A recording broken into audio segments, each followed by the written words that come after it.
Hello everyone, Radhe Radhe and Hare Krishna. आप सभी को कार्तिक पूर्णिमा की और देव दीपावली की हार्दिक हार्दिक शुभकामनाएं। तो आप यहाँ पर देख सकते हैं सबका श्रृंगार मैंने कर लिया था और अब मैं इत्र सेवा कर रही हूँ। तो कल शाम से ही कार्तिक पूर्णिमा की तिथि लग गई थी, यानी कल शाम ही हमने देव दीपावली भी मनाई और पूर्णिमा में हमने सत्यनारायण की कथा भी करी, जिसके दर्शन आपको आगे को मिलेंगे। तो पहले मैं आपको दिखा रही हूँ, ये राधा कुंड की ब्रजरज है और एक नंदगांव की ब्रजरज है। तो ये मैं लेके आई थी और इसको भी मैं पूजा स्थली में हमेशा रखती हूँ और इसकी भी पूजा करती हूँ। बाद में इसका टीका मैं धारण करती हूँ, तो बहुत पॉजिटिविटी मिलती है। और आप देख सकते हैं मैं सबका श्रृंगार दर्शन आपको यहाँ पर पहले करा रही हूँ। और सच बोलती हूँ, कल शाम को हमने जब सत्यनारायण की कथा करी और भजन कीर्तन करा, नाम जप करा, बहुत ही आनंद आया।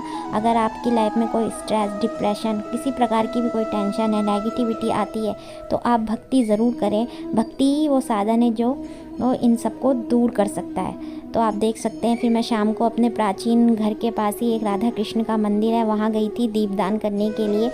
तो आप यहाँ पर देख सकते हैं मैंने दीपदान कर लिया था। तो इस मंदिर में सारे देवी देवता विराजमान है, तो सबको मैंने पहले आरती करी, उसके बाद मैंने भोलेनाथ के आगे ये दीप रख दिया, क्योंकि इधर जगह है नहीं, तो इसलिए मैंने भोले बाबा के आगे ये वो दीप रखा। तो आप देख सकते हैं ये पूरे आपको माता रानी, इसके बाद हमारे लाला के भी दर्शन कराती हूँ जो झूले पर विराजमान है। फिर राम दरबार के सबके दर्शन आपको मिलेंगे, हनुमान जी के। तो ये मैं आपको दर्शन करा रही हूँ। और ये सच बोल रही हूँ, कल इतना आनंद आया, इतना आनंद आया। वैसे तो मुझे हर फेस्टिवल में ही आनंद आता है, पर जब आप भक्ति में होते हो ना, तो आपका अगर नेगेटिविटी भी आपको आ रही है, बट आप पूजा करने लग जाओ और नाम जप करो, भजन सुनो, कीर्तन करो, तो आपको अलग ही आनंद मिलता है, सारी नेगेटिविटी दूर हो जाती है। तो आप ये देख सकते हैं, ये मैंने आरती सेवा जब यहाँ पर कर ली, उसके बाद मैं घर आ गई थी। फिर इधर मम्मी पंजरी का प्रसाद बना रही थी, क्योंकि हमें कथा करनी थी, तो ये हमने भोग रख लिया है। यहाँ पर हमने कथा की पुस्तक भी निकाल ली थी और ये मैंने जल रखा था चंद्रदेव को अर्घ देने के लिए, तो इसमें मैंने हल्दी चावल भी रखा हुआ था। और उसके बाद आप ये दर्शन कर सकते हैं।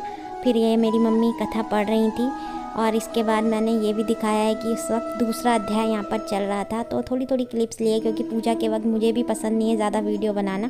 फिर जब पूरी कथा हमने पढ़ ली थी, तो उसके बाद अब लास्ट आरती चल रही थी, तो ये आरती के दर्शन आप लोग भी कीजिए, तो बहुत ही आनंद मिला। और मैं तो आपसे भी कहूँगी कि जो लोग भक्ति में हैं, तो वो तो जानते ही हैं कि भक्ति कितनी अच्छी होती है हमारे मानसिक स्वास्थ्य के लिए भी, शारीरिक स्वास्थ्य के लिए भी, हमें हर तनाव से मुक्त रखती है। पर जो भक्ति अभी नहीं कर रहे हैं, तो वो भी थोड़ी थोड़ी भक्ति ज़रूर करें, और फेस्टिवल में तो बहुत ज़्यादा करें, और जितना हो सके नाम जप भी ज़रूर करें। तो फिर इसके बाद मैं यहाँ पर प्रभु को भोग सेवा दे रही थी, जो हमने प्रभु के लिए चरणामृत और भोग बनाया था पंजरी का, वो पहले मैंने प्रसाद करा है, प्रभु को भोग लगाया है, उसके बाद हमने प्रसाद के रूप में उसको पाया है। तो ये मैं आपको दिखा रही हूँ।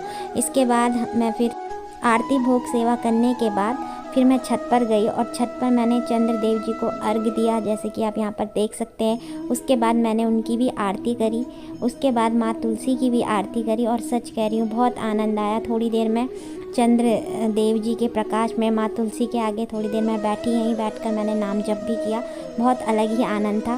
फिर माँ तुलसी की आरती और नाम जप करने के बाद मैंने फिर फुलझड़ी जो मैंने दिवाली में ली थी, वो मैंने इसलिए ही बचाई थी ताकि मैं थोड़ा आज देव दिवाली के दिन भी आनंद उठा सकूं। तो माँ तुलसी का थोड़ा हाथ लगाकर और इधर चंद्रदेव जी की ओर दिखाकर मैंने फुलझड़ी जलाई। तो इस तरह से मैंने कार्तिक पूर्णिमा मनाई।